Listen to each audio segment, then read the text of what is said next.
Number the Stars, Chapter 4. It will be a long night. Alone in the apartment, while Mama was out shopping with Kirsty, Anne Marie and Ellen were sprawled on the living room floor playing with paper dolls. They had cut the dolls from Mama's magazines, old ones she had saved from years past. The paper ladies had old fashioned hairstyles and clothes, and the girls had given them names from Mama's very favorite book. Mama had told Anne Marie and Ellen the entire story of Gone with the Wind, and the girls thought it much more interesting and romantic than the king and queen tales that Kirsty loved. Come, Melanie, Anne Marie said, walking her doll across the edge of the rug. Let's dress for the ball. All right, Scarlet, I'm coming, Ellen replied in a sophisticated voice. She was a talented performer. She often played the leading roles in the school dramatics. Games of the imagination were always fun when Ellen played. The door opened and Kirsty stomped in, her face tear-stained and glowering. Mama followed her with an exasperated look and set a package down on the table. I won't, Kirsty sputtered. I won't ever wear them. Not if you chain me in a prison and beat me with sticks. Anne Marie giggled and looked questioningly at her mother. Mrs. Johansson sighed. I bought Kirsty some new shoes, she explained. She's outgrown her old ones. Goodness, Kirsty, Ellen said. I wish my mother would get me some new shoes. I love new things, and it's so hard to find them in the stores. Not if you go to a fish store, Kirsty bellowed. But most mothers wouldn't make their daughters wear ugly fish shoes.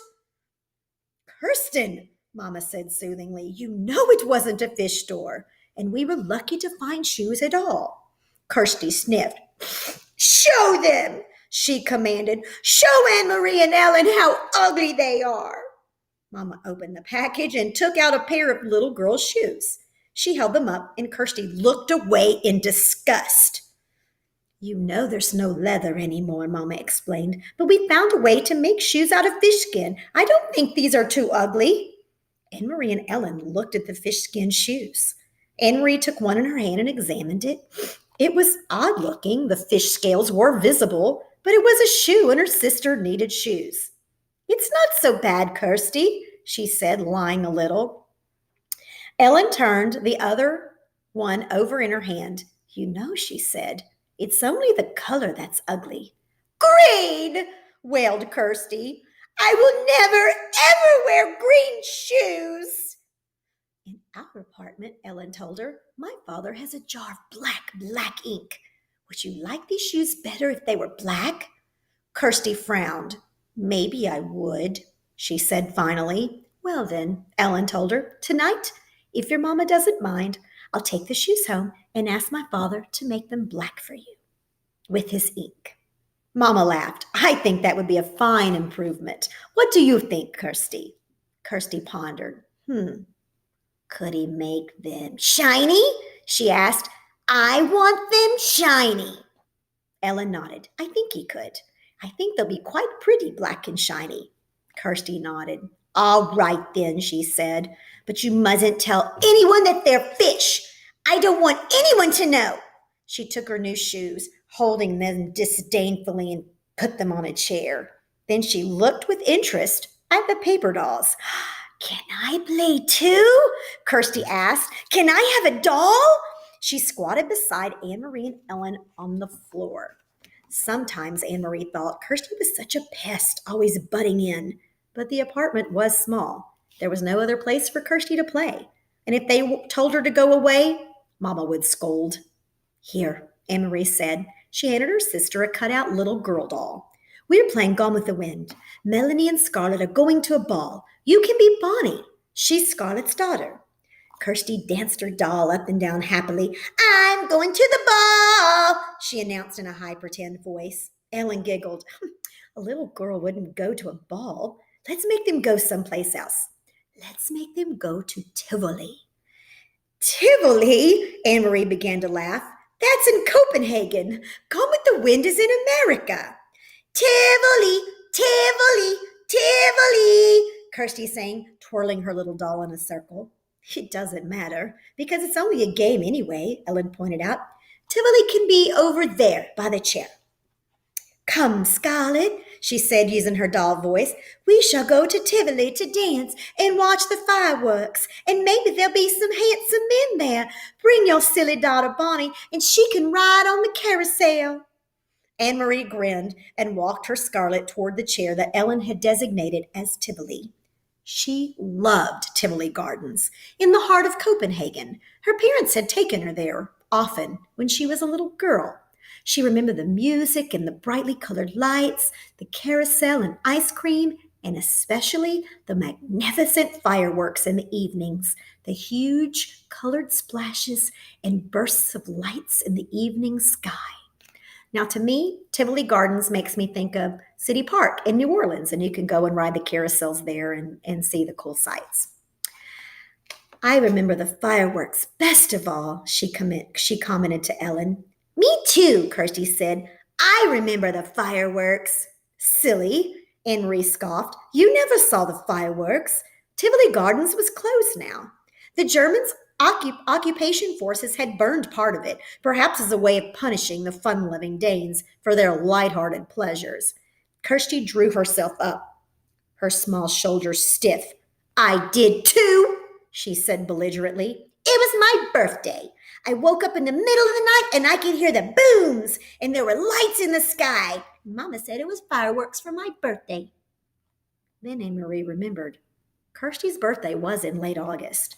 And that night, only a month before, she too had been awakened and frightened by the sound of explosions. Kirsty was right. The sky in the southeast had been ablaze, and Mama had comforted her by calling it a birthday celebration. Imagine such fireworks for a little girl 5 years old, Mama had said, sitting on their bed, holding the dark curtain aside to look through the window at the lighted sky.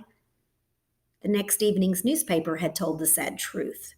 The Danes had destroyed their own naval fleet, blowing up the vessels one by one as the Germans approached to take over the ships for their own use.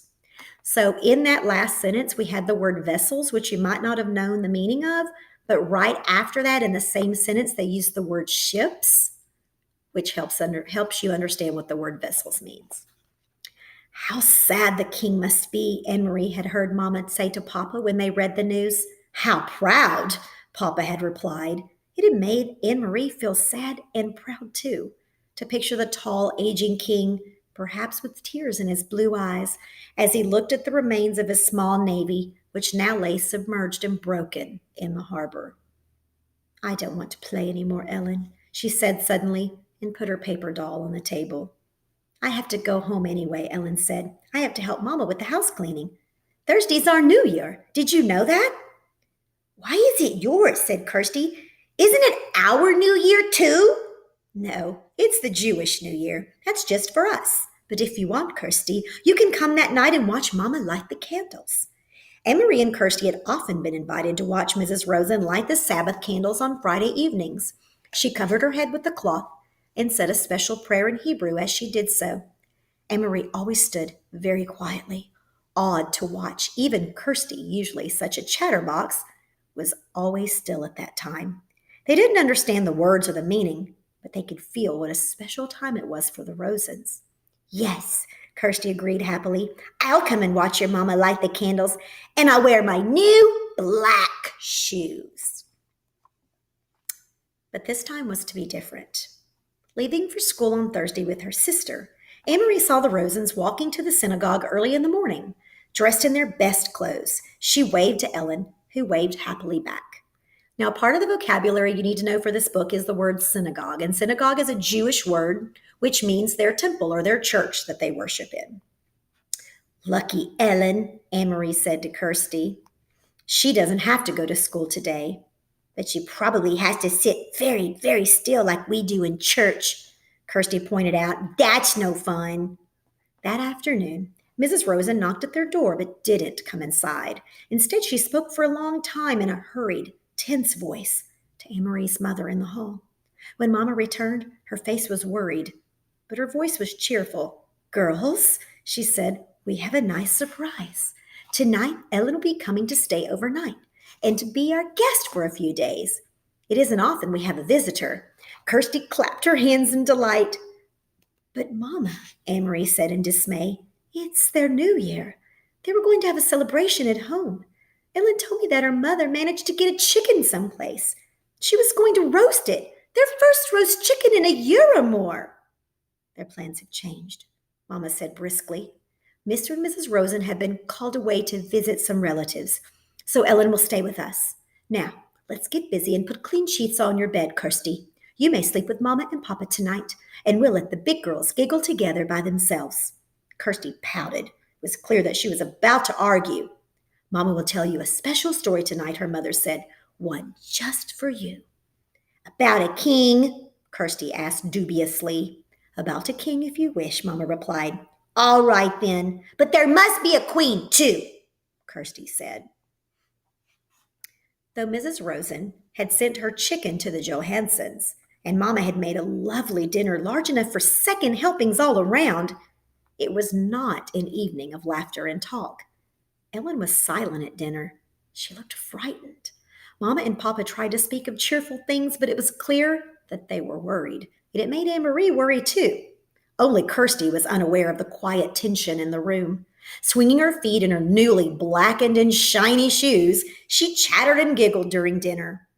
Early bedtime tonight, little one, Mama answered. Announced after the dishes were washed, we need extra time for the long story I promised about the king and queen. She disappeared with Kirsty into the bedroom. What's happening? Amory asked when she and Ellen were alone with Papa in the living room. Something's wrong. What is it? Papa's face was troubled. I wish that I could protect you children from this knowledge, he said quietly. Ellen, you already know. Now we must tell Anne-Marie. He turned to her and stroked her hair with his gentle hand. This morning, at the synagogue, the rabbi told his congregation that the Nazis have taken the synagogue lists of all the Jews, where they live, what their names are. Of course, the Rosens were on that list, along with many others. Why? Why did they want those names? They plan to arrest all the Danish Jews. They plan to take them away, and we have been told that they may come tonight. I don't understand. Take them where? Her father shook his head. We don't know where, and we don't really know why. They call it relocation. We don't even know what that means. We only know that it is wrong and it is dangerous, and we must help. Anne-Marie was stunned. She looked at Ellen and saw that her best friend was crying silently. Where are Ellen's parents? We must help them too. We couldn't take all three of them. If the Germans came to search our apartment, it would be clear that the Rosens were here. One person we can hide, not three. So Peter has helped Ellen's parents go elsewhere. We don't know where. Ellen doesn't know either, but they are safe. Ellen sobbed aloud and put her face in her hands. Papa put his arm around her. They are safe, Ellen. I promise you that. You will see them again quite soon. Can you try hard to believe my promise? Ellen hesitated, nodded, and wiped the tears with her hand. But Papa, Anne-Marie said, looking around the small apartment with its few pieces of furniture, the fat stuffed sofa, the table and chairs, the bookcase against the wall. You said that we would hide her. How can we do that? Where can she hide? Papa smiled. That part is easy. It will be as your mama said. You two will sleep together in your bed, and you may giggle and talk and tell secrets to each other. And if anyone comes, Ellen interrupted him. Who might come? Will it be soldiers, like the ones in the corners? Anne-Marie remembered how terrified Ellen had looked the day when the soldier had questioned them on the corner. I don't think anyone will, but it never hurts to be prepared. If anyone should come, even soldiers, you two will be sisters. You are together so much, it will be easy for you to pretend that you are sisters. He rose and walked to the window. He pulled the lace curtain aside and looked down the street. Outside, it was beginning to grow dark.